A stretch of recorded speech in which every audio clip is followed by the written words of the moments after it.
नमस्कार, मैं हूं संजीत और अभी आप देख रहे हैं मेरा YouTube channel break the silence. आप सभी का स्वागत है।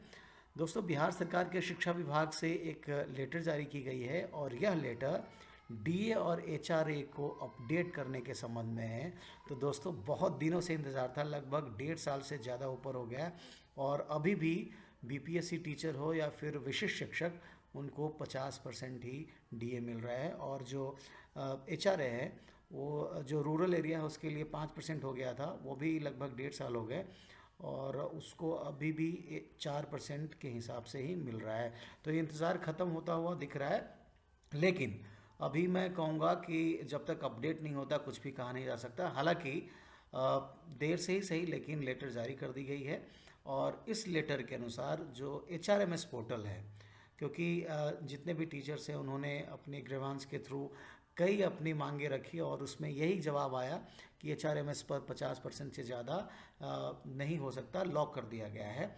और जब तक सरकार की तरफ से कोई निर्देश या फिर कोई भी ऐसी लेटर जारी नहीं की जाती, तब तक इसको अपडेट नहीं किया जा सकता। और कल आपको बता दूं कि यह लेटर जारी कर दिया गया है और इस लेटर में क्या कुछ लिखा हुआ आपको बता दें। आपको मैं पढ़ के बताऊंगा। इससे पहले आपसे रिक्वेस्ट कर रहा हूं, अगर आप चैनल पे नए हैं तो आप लाइक करिए, शेयर करिए, सब्सक्राइब करिए, ताकि मैं बिहार के शिक्षा विभाग से संबंधित ऐसे ही खबरें आपके समक्ष लाता रहूं। तो दोस्तों, ये आपको बता दूं कि आप सब्जेक्ट देख सकते हैं क्या लिखा हुआ है।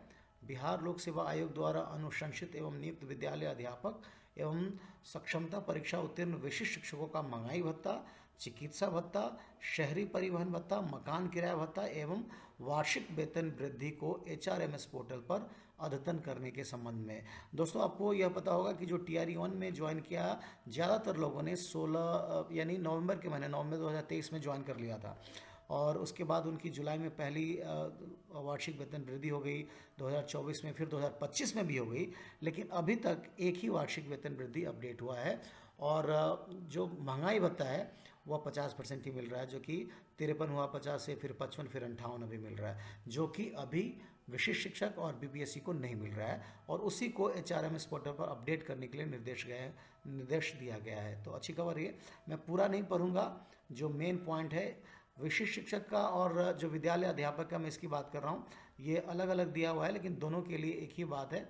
मैं एक पढ़ के बताता हूँ क्या लिखा हुआ है कि बिहार राज्य विद्यालय अध्यापक नियुक्ति, स्थानांतरण, अनुशासनिक कार्रवाई एवं सेवा शर्त नियमावली 2023 समय समय पर यथा संशोधित के प्रावधानों के तहत वर्ग 1 से 5, वर्ग 6 से 8, वर्ग 9 से 10 एवं वर्ग 11 से 12 के विद्यालय अध्यापकों की नियुक्ति की गई है। बिहार राज्य विद्यालय अध्यापक नियुक्ति, स्थानांतरण, अनुशासनिक कार्रवाई एवं सेवा शर्त संशोधन नियमावली 2024 के नियम 4 के द्वारा नियमावली 2023 के नियम 13 के बाद नियम 13 क यानी फिटमेंट मैट्रिक्स अंतः स्थापित किया गया है। विद्यालय अध्यापकों का वेतन इसी फिटमेंट मैट्रिक्स के अनुरूप देय है, माफ़ कीजिएगा। उसके बाद लिखा हुआ है कि विद्यालय अध्यापक नियमावली के छाया प्रति संलग्न शिक्षा विभाग के स्वीकृत्यादेश संख्या 864 दिनांक 6/5/2023।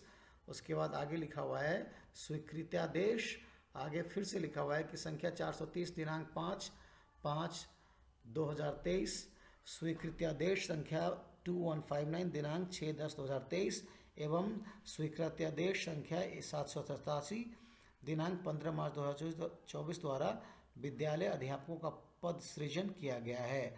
उक्त स्वीकृत्यादेश के कंडिका 6 में अंकित है कि राज्य सरकार द्वारा समय समय पर देय भत्ते, महंगाई भत्ता, चिकित्सा भत्ता एवं मकान किराया भत्ता पर विद्यालय अध्यापक का पद सृजन किया गया है। सभी स्वीकृति आदेश की छाया प्रति संलग्न। ये कह रहे हैं कि जितने भी, ये रूल्स की बात कर रहे हैं कि जो भी नियमावली होता है, रिक्रूटमेंट रूल्स, और उसमें जो भी कुछ अंकित होता है, जो फैसिलिटी मिलनी चाहिए टीचर्स को, उसके बारे में लिखा हुआ है और ये बिल्कुल स्पष्ट रूप में लिखा हुआ है और उन्होंने छाया प्रति भी संलग्न किया हुआ है, इसकी बात की है। हालांकि आपको ये भी बता दूं आपको दोस्तों, ये बिहार सरकार से संकल्प पत्र मांगा था एचआरएमएस ने, और जो भी एचआरएमएस को देखते हैं, बट ये संकल्प पत्र अभी भी नहीं मिला है। हालांकि उसके जवाब में इन्होंने ये लिखा है कि ये बिल्कुल रूल है और इनको भी दूसरे कर्मचारियों के भांति इनको भी मिलना चाहिए, डीए, एचआरए जो भी वर्तमान में चल रहा हो। आगे मैं लास्ट पैराग्राफ पढ़ के बताता हूँ। अतः अनुरोध है, ये वाला इम्पोर्टेंट है पहले, ज्ञातव्य हो कि उपर्युक्त दोनों नियमावली भारत के संविधान के अनुच्छेद 309 के परंतु के अधीन अधिसूचित किया गया है।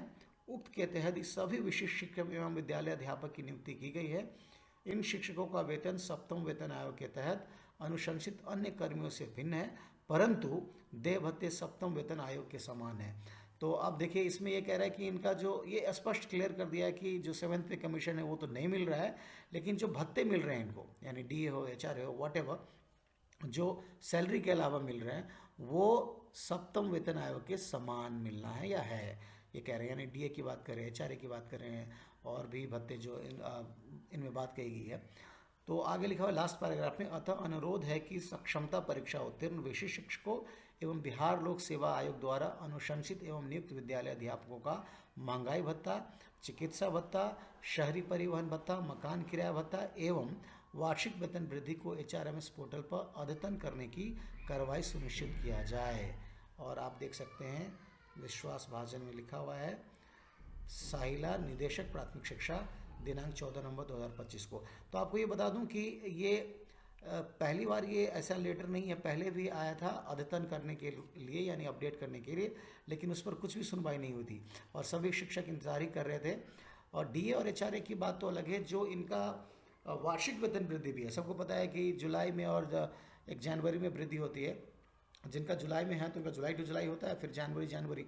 लेकिन एक जिनका टियर 1 का, जैसे फॉर एग्जांपल 2 इनका इंक्रीमेंट लगना था, बट एक ही अभी अपडेट हुआ है। हालांकि देर है दुरुस्त है, अभी लेटर तो जारी कर दिया गया है, लेकिन जब अपडेट हो जाए तो फिर राहत की बात होगी।